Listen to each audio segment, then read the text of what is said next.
Hi Ryan, it's Mrs. Wildy. I just wanted to read to you a little bit about our next story, which is The Night of the Pufflings, and we'll be starting that this week. Here it says, explore Iceland. Iceland is an island country in the North Atlantic Ocean. Only a small part of the island is covered with ice, though. In fact, the people and animals of Iceland enjoy all 4 seasons, and in June, the summer sun shines almost 24 hours a day. Most Icelanders live in the towns along the coast, so they know the ocean well. In Iceland and on tiny uninhabited islands close by, many ocean birds come ashore to nest in coastal burrows. The birds show instinctively that the coastline is great for launching themselves out over the sea in search of fish.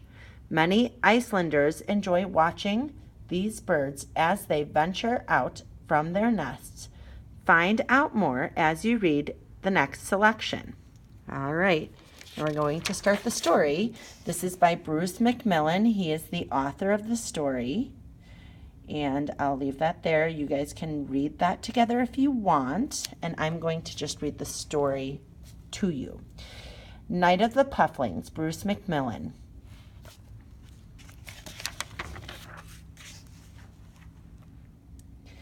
Heimaey Island, Iceland, April. Hetla searches the sky every day. As she watches from high on a cliff overlooking the sea, she spots her first puffin of the season. She whispers to herself, Lundi, which means puffin in Icelandic. Soon the sky is speckled with them. Puffins, puffins everywhere. Millions of these birds are returning from their winter at sea. They are coming back to Hetla's island and the nearby uninhabited islands to lay eggs and raise puffin chicks. It's the only time they come ashore.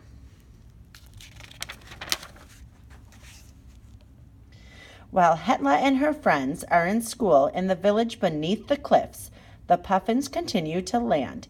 These clowns of the sea return to the same burrows year after year. Once back, they busy themselves getting their underground nests ready. Hetla and all the children of Heimaey can only wait and dream of the nights of the pufflings yet to come. On the weekends, Hetla and her friends climb over the cliffs to watch the birds. They see puffins pairs tap, tap, tap their beaks together.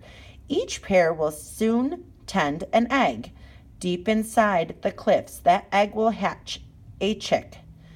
That chick will grow into a young puffling. The puffling will take its first flight. The nights of the pufflings will come.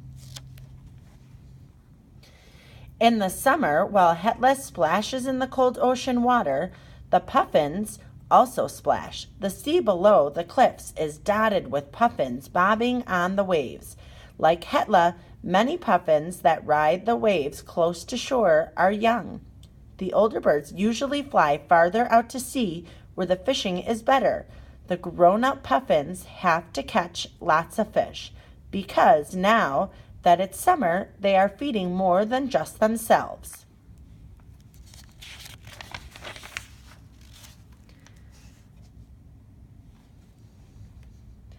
Hetla's friend Etnar Igni spies a puffin overhead. Fisk, he whispers as he gazes at the returning puffin's bill full of fish.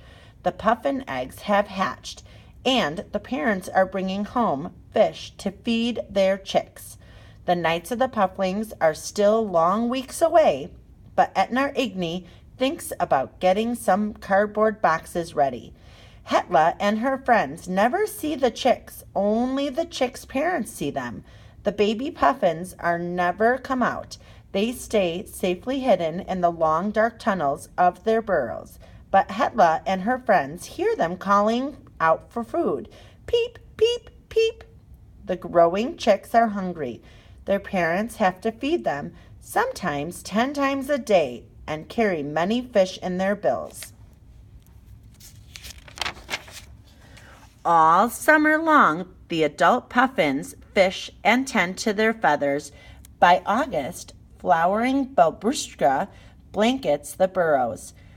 With the babushka in full bloom, Hetla knows that the wait is over. The hidden chicks have grown into young pufflings. The pufflings are ready to fly and will at last venture out into the night. Now it's time. It is time for Hetla and her friends to get out their baxes and flashlights for the Nights of the Pufflings. Starting tonight and for the next 2 weeks, the Pufflings will be leaving for their winter at sea. Hetla and her friends will spend each night searching for stranded pufflings that don't make it to the water. But the village cats and dogs will be searching too. It will be a race to see who finds the stray pufflings first. By 10 o'clock, the streets of Hetme are alive with roaming children.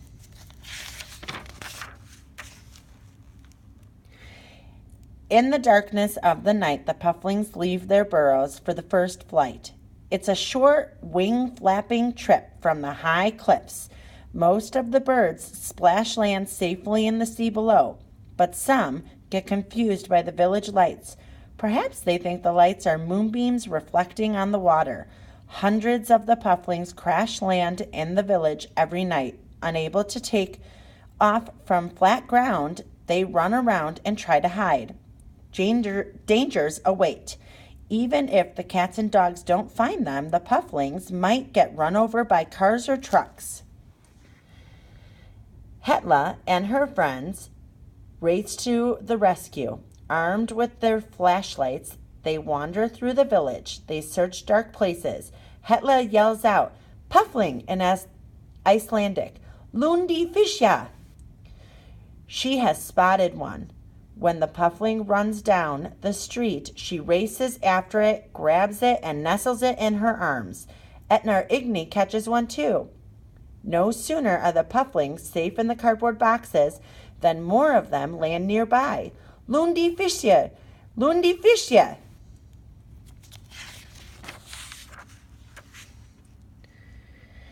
For 2 weeks, all the children at Hayame sleep in late in the day so they can stay out at night. They rescue thousands of pufflings. There are pufflings everywhere, and helping hands too. Even though the pufflings instinctively nip at helping fingers, every night Hetla and her friends take the rescued pufflings home.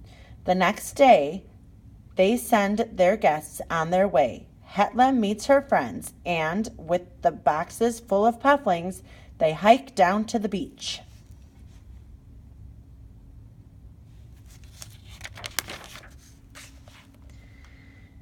It is time to set the pufflings free. Hetla releases one first. She holds it up so that it will get used to flapping its wings.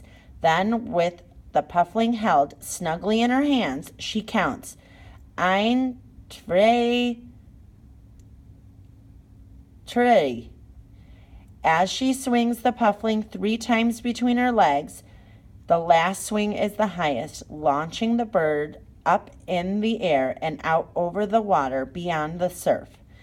It's the second time the puffling has flown, so it flutters just a short distance before safely splash landing. Day after day, Hetla's pufflings paddle away until the Nights of the Pufflings are over for the year. As she watches the last of the pufflings and the adult puffins leave for their winter at sea, Hetla bids them farewell until next spring.